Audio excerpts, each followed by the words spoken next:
Welcome back, and today we're going to continue with our lecture on college algebra, and this is going to be start the next section, which is on linear inequalities in one variable.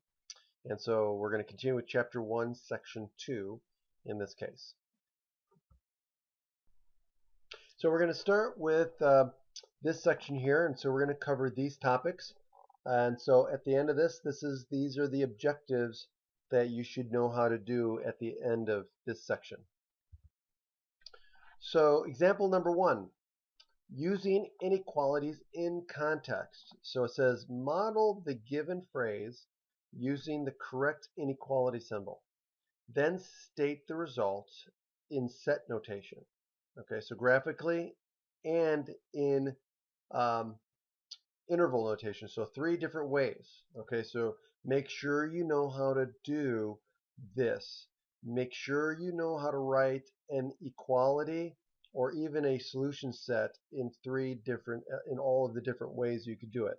Set notation, graphically using a graph, or in interval notation. So you're going to see examples of this. So here's the phrase. If the ball had traveled at least 1 more foot in the air, it would have been a home run. So it says, if the ball had traveled at least 1 more foot in the air, it would have been a home run. So we want to write this phrase, or the result of this phrase, in 3 different ways. Okay, and we want to use the correct inequality symbol.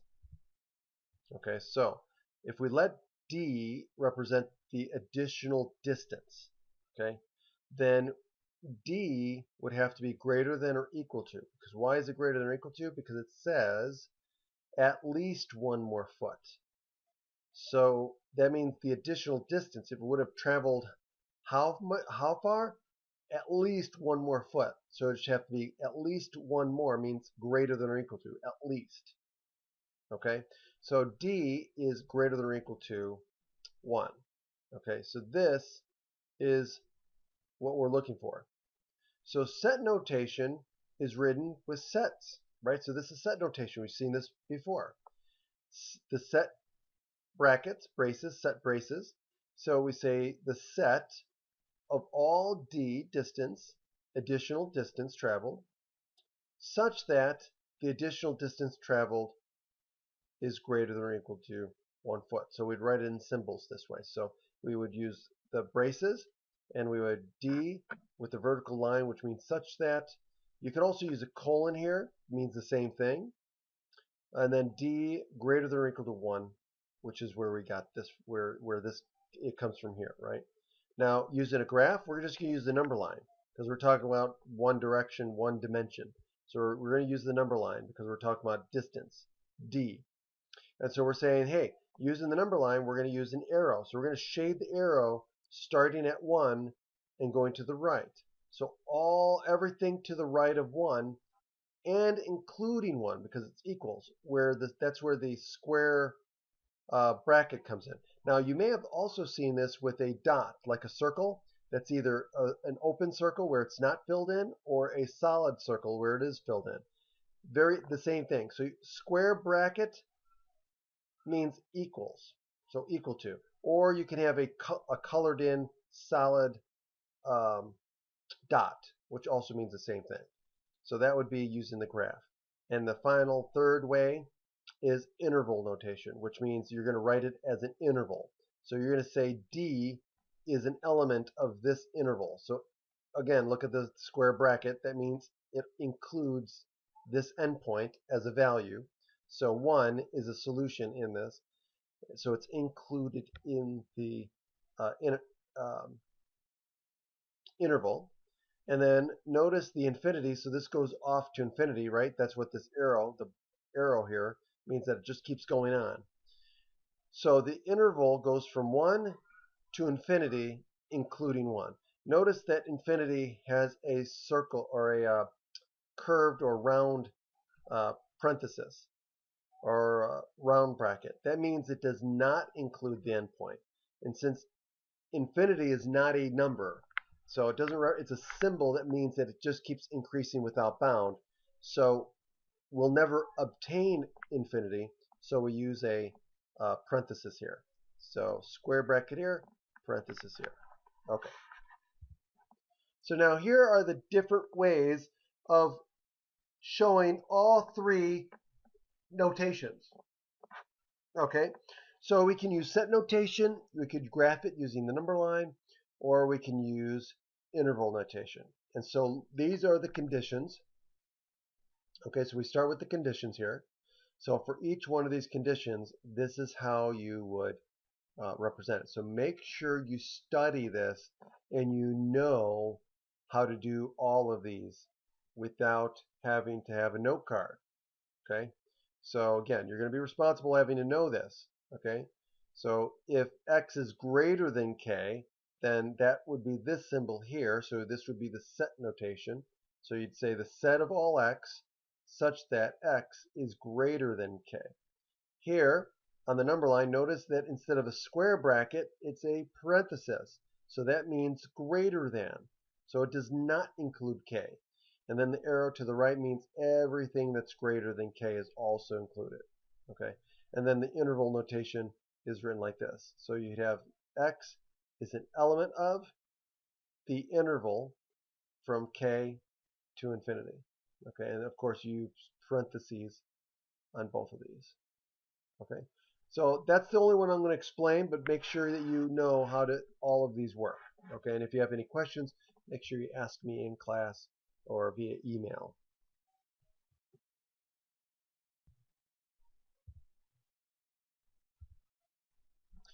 Now, here is the additive property for inequality. So it's going to look very much the same as the addition property for equality, except now we're going to use inequality symbols. So in this case, it says if A, B, and C represent algebraic expressions, and A is less than B, then if I add any algebraic expression to both of them, the inequality remains the same. The inequality doesn't change. So if I add C to both A and B, I get A plus C is also less than B plus C. Okay? So again, like quantities can be added to both sides of an inequality without affecting the inequality.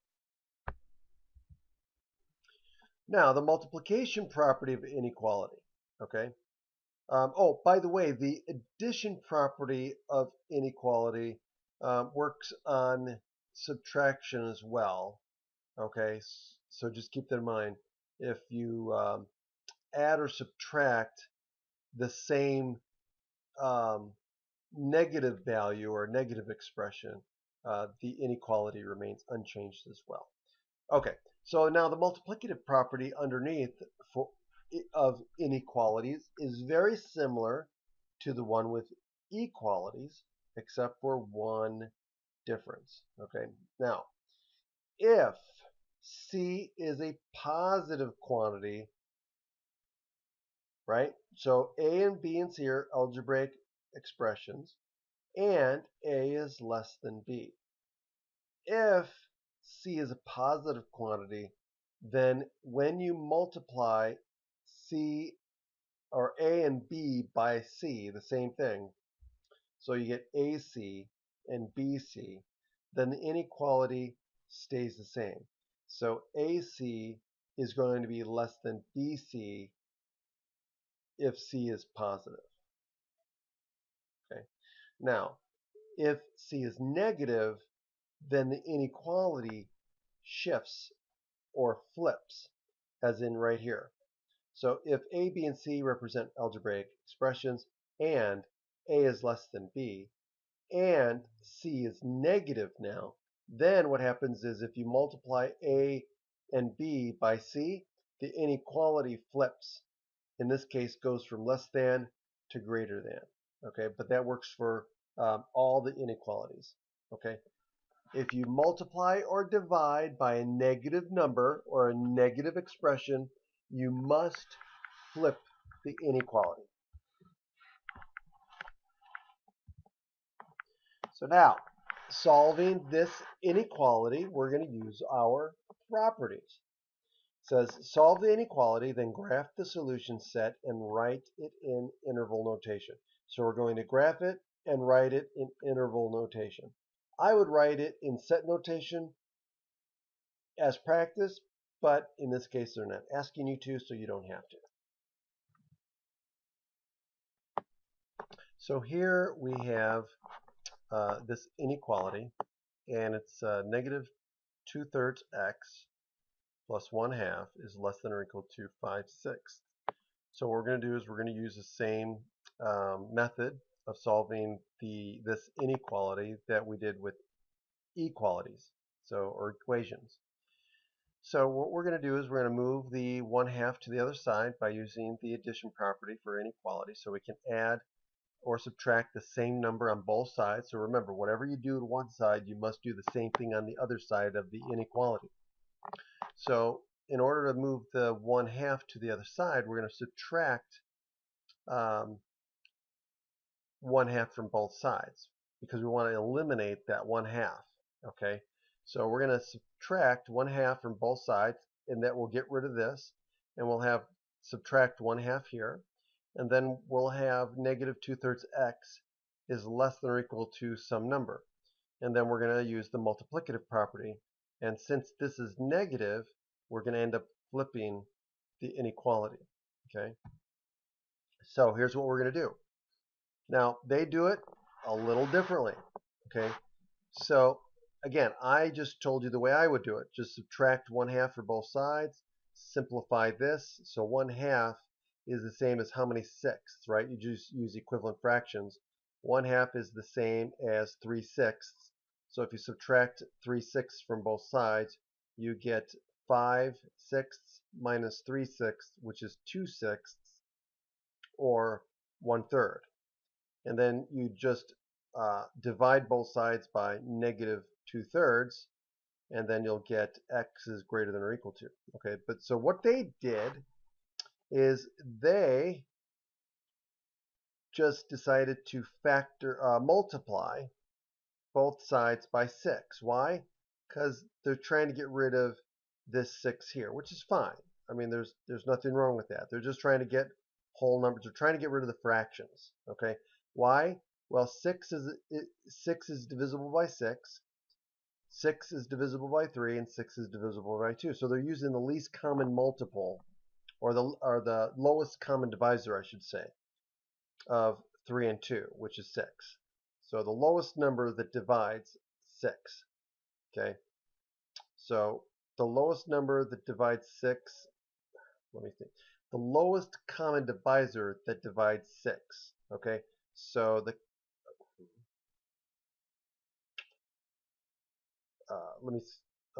I know what I'm trying to say. I don't know if I'm saying it well. So we want a common divisor, right? We want to make this into a common divisor. Okay, that's one way. So we can get the lowest common multiple of these two, which is going to be 6, right? 6 is a multiple of 3, and 6 is a multiple of 2.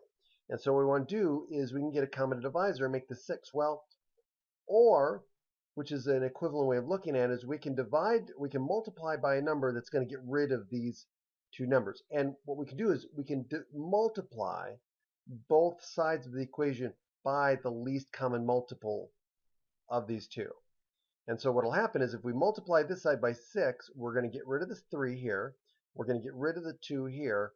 And then, of course, we're going to multiply this side by 6, and we'll get rid of the 6 here. And so what we're going to end up doing is we're going to get rid of the fractions. That's the main thing. We're getting rid of the fractions. Okay, don't have to do it that way, but you can. So we're going to multiply both sides by 6, and then we're going to get rid of the fractions. And so we end up with a negative 4x plus 3 is less than or equal to 5. And now what we can do is we can subtract 3 from both sides. And so we're going to get 5 minus 3, which is 2. So we're going to get negative 4x is less than or equal to 2.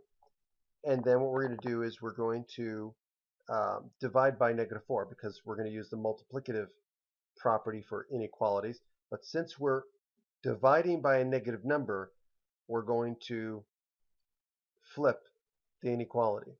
And so now x becomes greater than or equal to 1/2, -1/2. Okay, and so that's our final result. And then of course we probably want to graph that, right? And so we can graph that by, again, greater than or equal to. We're going to use a square bracket at -1/2, and then we're going to draw the arrow to the right because it's greater than. Okay, and then the interval notation is going to be written as x is an element of this interval. And so what's the interval? Square bracket, -1/2 is the beginning endpoint, and then comma, and then we're going to go off to positive infinity with a parenthesis. Okay. Okay, so let's do a couple others. So now here we don't have any fractions, so we don't have to worry about multiplying by the least common multiple or least common divisor. So here's what we're going to do. We're going to get rid of the parentheses, right? We're going to follow those steps. So we're going to distribute this subtraction. So this is going to be 7 minus 3x minus 5 is greater than or equal to 2x minus 8, which is minus 5x. Okay, so that's what we're going to do. And then what we're going to do is we're going to simplify both sides by adding like terms, and then we're going to use our properties. So here, so this is, we use the distributive property on both sides. And so now we're going to add like terms, and we add like terms, we get a -3x plus 2. Okay, 7 minus 5 equals 2. And then we get 2x minus 5x, which is minus 3x, and then minus 8. And then now we're going to use our properties, and then we're going to add 3x to both sides. And we'll look what happens. The 3x's drop out. And so now we end up with this inequality. 2 is greater than or equal to -8. Is that true or is that false? And of course, that's a true statement. And since there's no x in the inequality, it doesn't matter what x is. In fact, this is saying that regardless of whatever value you choose for x, this inequality will always be true, and therefore the solution for this inequality are all real numbers. And so we can use that, and again, we can write that as set notation, interval notation, or use the graph. Okay. Now, in the second case here, if we do the distributive property here, we get 3x plus 12 minus 5 is less than 2x minus 6 plus x. Now, if we do that, we're going to get this here. And then we add our like terms. And so this is going to be 7. And then 2x plus x is going to be 3x. And look at that. We get 3x and 3x. And we're going to subtract 3x. And look what we get. We get we get positive 7 is less than -6. And that is a false statement. So that means that regardless of what x value we choose, we cannot make this a valid inequality. So it's going to be false no matter what x is. And so that means that there are no solutions to this inequality. And so we get the empty set. Okay, so in set notation, that would be the empty set. And we would say that there are no solutions.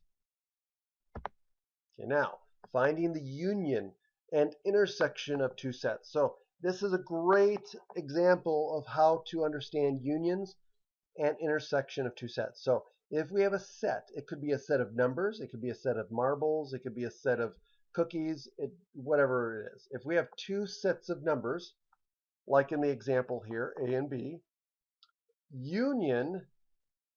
union of two sets, which is denoted by using this like U symbol here, union, means that we want everything in both and eliminate any duplicates.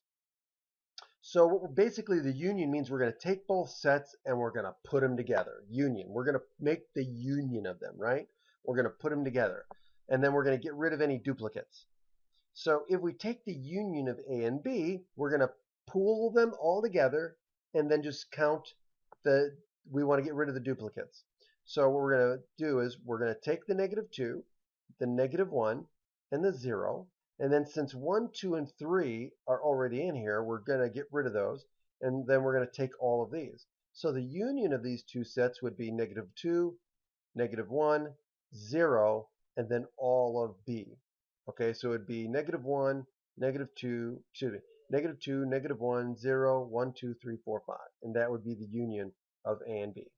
Okay? And if we take the intersection, now the intersection, which is denoted by like this upside down U, the intersection means that we only want the values that are in both sets. So we only want what's in common in both sets. So in this case, the union of, or excuse me, the intersection of A and B is the overlap. Where do they overlap? Well, what values are in common for A and B? Well, here we have 1, 2, 3, 4, 5, and here we have -2, -1, 0, 1, 2, 3. So what numbers are in both A and B? Okay, notice I use the word and, that are in A and B. So it's going to be 1, 2, and 3. 1, 2, and 3 is here, and 1, 2, and 3 is here. So the intersection of A and B is just going to be the set 1, 2, 3. Okay, so notice that when we deal with unions, we want everything that's in either A or B, right? So there's or. So when you're talking about union, think or. We want what's in A or B or both. Okay, A, or in only B, or in both. When we talk about the intersection, we talk about and. We want all of the values that are in A and in B. Okay, so think about that. Okay, and so there is the solutions. Okay. Now, solving a compound inequality. So what is a compound inequality? Well, a compound inequality are two inequalities. It's not always separated into two inequalities. But a compound inequality is one that usually involves an and or an or. Okay? Now, the and may be implicit, as I'll show you later on. It may not exactly say and. Okay? It says solve the compound inequality, then write the solution in interval notation. Okay, so here's the first inequality, and here's the second inequality, and here's your or, your connective here. So this is a compound inequality because it's connected together with an or statement. So we want all of the values of x that satisfy this inequality or satisfy this inequality. So we're talking about a union, right? Okay. So first, we're gonna solve both of these inequalities. So notice that we keep the or in here, and we're solving both sides. So here, we're gonna solve this side, and we solve using our properties, and we get x is greater than 1. Or then we solve this one, and we get x is less than -9/4. So we say, okay, so the solution for this compound inequality is all of the values of x that are greater than 1 or less than -9/4. Okay, so there's an or. So how do we represent this with interval notation? Okay, well, the solution x is greater than 1 or x is less than -9/4 is better understood by graphing each interval separately, and then we're going to select selecting both intervals, which are the union. Okay, so here, this is x is greater than 1, so there's this graph, and this is x is less than -9/4, which is represented by this graph, and then we want to put them together because remember, or means we want everything that's in both. And so what we do is we would just write both of these inequalities on the same number line, and so this would be the graph of it.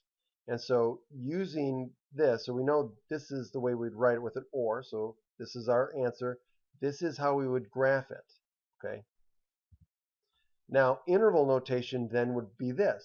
We want the union, right? So again, let's think union. We want this set and this set. So we want the union of both these sets. So we would take the interval notation of this one and the interval notation of this one, and then connect them with a union. So this set is from negative infinity to negative 9/4. This set is represented by the interval 1 to infinity, and then we're going to take the union of those. So this is the proper interval notation. Okay, so we want x, all the values of x that are an element in this set, or in this range. Okay, here we go. Here's another one. So now here's an and. Okay, so we want all of the values that are in both of these sets. Okay, or we want all the values of x that satisfy both inequalities. So again, we're going to solve each one separately with the and. And so we solve the left and the right, and we get x is greater than negative 6, and x is less than negative 2. Okay, and we want all the values of x that make both of them true. Okay, that make both inequalities valid. Okay, so again, we're going to graph these separately, but when we graph these, we want to graph them separately, and then we're going to look at them on the same number line. Okay, so notice how we want the values in this set. So this is saying we want the values that are this represents one set of numbers. X is greater than negative 6, so this represents by this graph. Then this set of numbers is represented by this graph. And notice that now we've got a visual, and we got this and, which means again we want only the values of x that make both true. Well, if we look at both of these values, it's going to be the overlap. It's going to be where the sets overlap, which is going to be right here and right here. So where do they overlap? Well, from negative 9 to negative 2, but not including them. Okay, so then our final answer is going to be this one. And so we would represent the interval notation as all values of x that are an element of this interval. And again, notice that we use the parentheses, which means that we're not including negative 6, nor are we including negative 2 in the set. Okay, now joint inequality. Now this is what we call a joint inequality. Okay, meaning that we have two inequalities. So we have three pieces here. So this is joint because we want all of the values that satisfy both sides of this. So this is what we call a joint inequality. Okay. And so we're going to solve this by applying the properties to both sides of this chain of inequalities. Okay. So whatever we do here, right, we're going to do over here and over here. So the first thing I'm going to do is multiply all three pieces by negative 3 to get rid of this negative 3 here. So again, if I multiply this by negative 3, this negative 3 goes away because negative 3 divided by negative 3 is 1. But then I'm going to divide this by negative 3, or excuse me, I'm going to multiply this by negative 3, which gives me a positive 18. And I'm going to multiply this by negative 3, which gives me a negative 3. But remember, if I multiply or divide by a negative number, I must flip the inequalities. So notice how this goes from greater than to less than. This one goes greater than or equal to less than or equal to. So now this is what happens. So now what am I going to do? I need to get rid of this 5. So in order, since I'm adding 5, I need to do the opposite of adding, which is subtracting. So I need to subtract 5. But if I subtract 5, I need to do it here and here as well. So that means I'm going to get a negative 8, and I'm going to get what? 13. And so now, last step, I need to get x by itself here in the middle. So now I'm going to divide by 2, and I'm going to divide by 2 here and here. So this is going to give me negative 4 is less than x, which is less than or equal to 13 over 2. And now This is an and because I want all the values of x that are between this number and that number. And so if I plot this on the graph, it's going to look like this. I'm going to use a parenthesis because there's no equal sign. And over here, I'm going to use a square bracket because there isn't an equal sign. So now what I'm saying is this is my graph of the solution. The interval notation is I want all values of x that are an element of this interval, which is parenthesis, -4, comma, 13 halves, and then square bracket. Okay. Now, we're going to determine allowable values. Okay, now, allowable values, I'm going to use the term restricted values. Okay, I would rather talk about restricted values than allowable values, but they're two sides of the same coin, as you're going to see. So if we look at the expression 6 divided by the quantity x minus 2 here, we want to state the result in set notation, graphically, and in using interval notation. So what we're asking for is, what are all of the values of x that we can plug into this expression that's not going to give us any problems, right? Now, so the first thing we have to look at is what kind of expression is this? This is a fraction, right? This is a fraction, right? We've got a number divided by another number. We just don't know what this number is on the bottom. But we got 6 divided by another number. That's a fraction, right? So what can we not have when it comes to fractions? We do not want 0 in the denominator. We cannot divide by 0. So which means that we need to figure out what values of x make this 0. So the obvious answer is if x is 2, then we get 0. So now that means x equal to 2 is a restricted value, which means that the allowable values is everything else. Okay, so that's why I like to rather talk about restricted values than always talking about allowable values, because it's always easier to talk about, okay, well, what's not, what is restricted versus what is allowable, okay? So in this case here, since we know what we can't have, right? We can't have 2, x equal 2, that's what we call a restricted value. So it must be excluded. So now, guess what? The set notation is, we're saying that we want the set of all x such that x is a real number, and that's what the comma means, is and it's not equal to 2. So basically, we're including everything except 2 as a solution. And now, as a graph, we would just represent it this. We would represent an arrow going this way to the left and an arrow going this way to the right. And right at 2, we're going to have 2 parentheses that are like touching each other going opposite directions. And then interval notation is just basically saying this. We're going to take everything in the union of this set and everything in the union of this set, excluding 2. And the way we show that is x is an element of this set. And again, remember the parentheses means we're not including 2. And this set, which again, we're not including 2. And we want the union of these two sets. That means we want everything except 2. Okay. Now what about this one? Well, here, again, it's easier to talk about what's restricted. Now, in this case, you have to understand square root functions.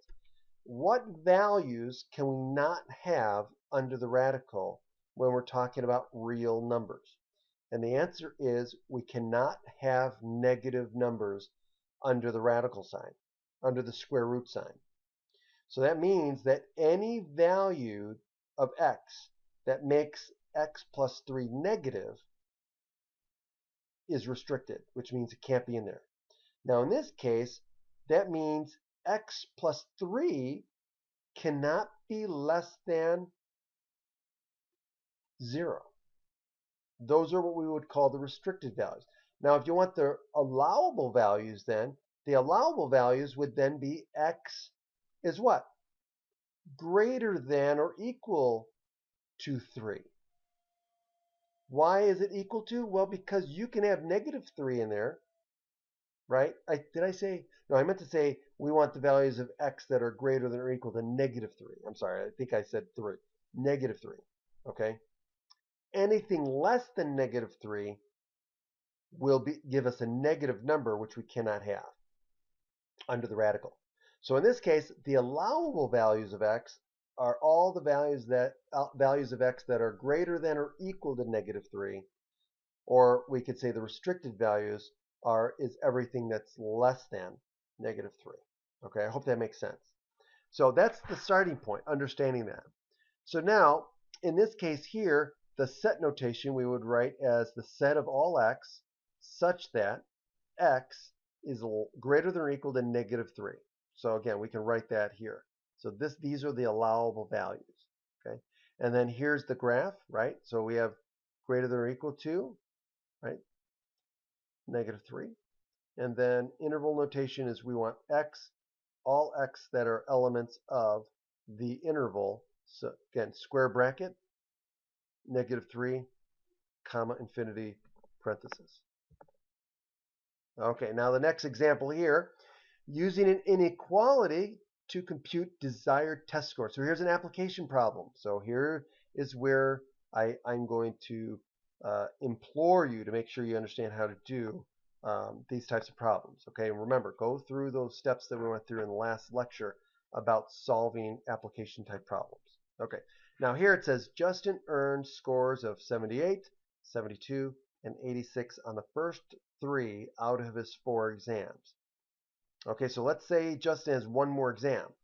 And it says, what score must he earn on the 4th exam to have an average of at least, keyword, at least 80? Okay, so the first thing is we have to figure out how do we figure out the average of the 4 test scores? Well, that's easy, right? That's 3rd grade. How do we take the average of a set of numbers? We add up the numbers and divide by the total number of numbers, right? The total number of observations. So in this case, we've got 4. We want the average of 4 exams. So what are we going to do? We're going to add up the scores of the 4 exams and then divide by what? 4. And now we want that answer, whatever that answer is, we want that to be less than, or excuse me, greater than or equal to 80. Okay, so we're going to add those 4 scores. One of those 4 scores we don't know, so we're going to represent that as x.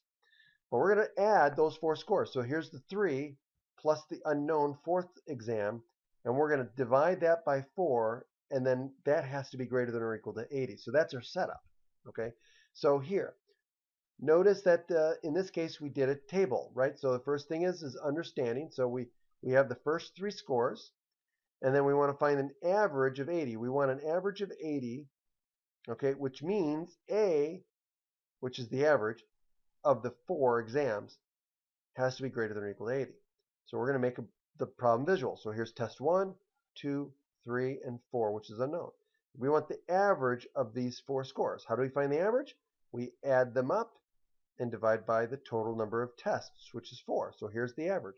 We want this average to be greater than or equal to the 80. So how are we going to write this? We're going to put greater than or equal to right here. Okay, there it is. And so now guess what? Now we're going to add this together. We're going to multiply both sides by 4, right? This is the way I would do it. I would multiply both sides by 4. And so in this case here, we're going to get 320. So we're going to get this sum, right? So I would add these up, and I'd get this sum plus x is greater than or equal to 320. And then what I would do is I would subtract off this sum. And then I'm done. So here, that's what they did. So we get 236 plus x has to be greater than or equal to 320.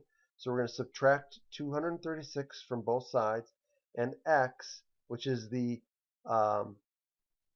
score on the 4th exam, in order to get at least an 80 in average, x has to be greater than or equal to 84. Okay, So Justin must score at least an 84 on the last exam to earn an 80 average on all 4 exams. Okay, so here's the next one. So financial decisions. So we want to make a financial decision. We're going to use inequalities to help us.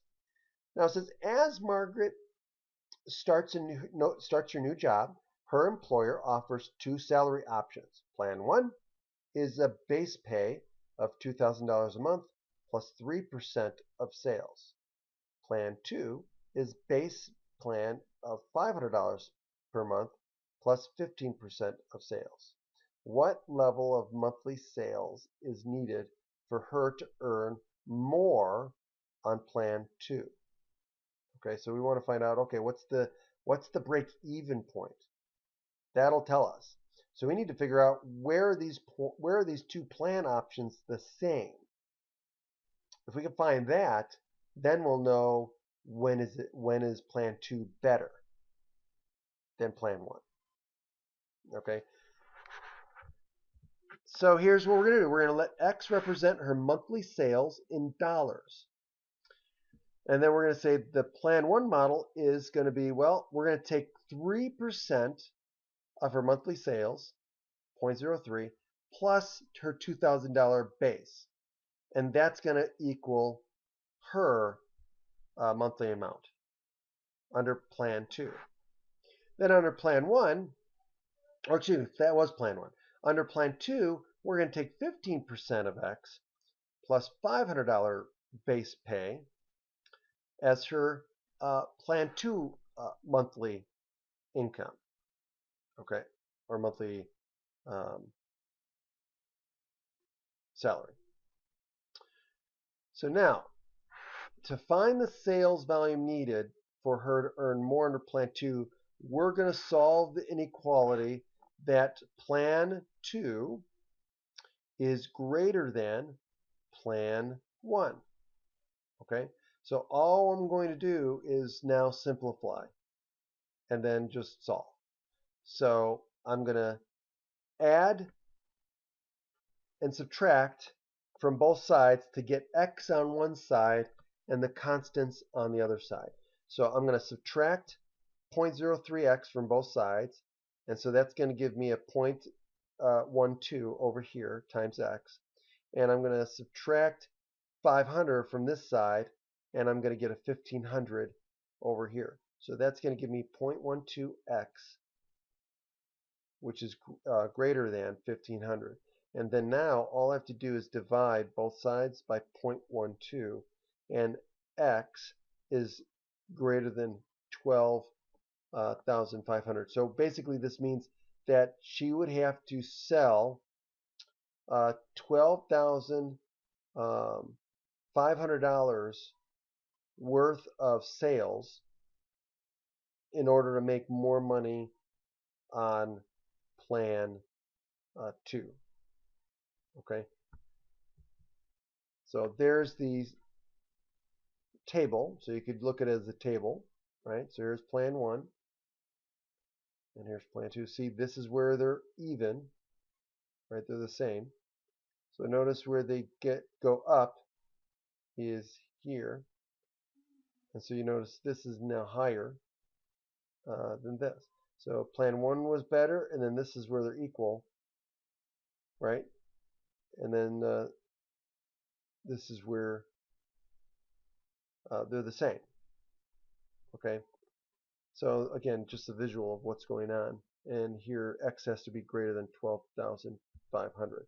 So it says if Margaret can generate more than $12,500 in sales monthly, she will earn more under plan 2. So that's the cutoff. So that's where her goal would be. If I was her and I wanted to make more money, I would figure out what this is and then basically look at my track records or look at the possibility. Is that plausible?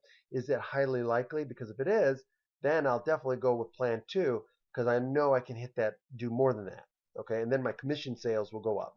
Okay, so that's the answer to the problem. Okay, so that ends this section. And so what we're going to do is next time we're going to start section 1.5. Okay, so we're not going to do sections 3 and 4. We're skipping those, so that's not included in this chapter, but we're going to go to section 1.5. And so in the next lecture video, we will go to this one, which is solving quadratic equations now. Okay, now make sure again that you go back and you know how to do these examples without looking at the solutions. Make sure you do these and practice doing these, and make sure you ask questions in class. Again, go to the tutoring center, reach out to me, ask questions in class, ask questions via email, use the Alex. Do everything to make sure that you're getting practice and applying these concepts, because that's where you're going to learn. Okay, but make sure you go through these examples and you do these examples and you follow and take notes as well. Okay, because again, this is going to be the starting point, and then when we come to class, that's where you're going to show your work. Okay, take care, and I'll talk to you next time.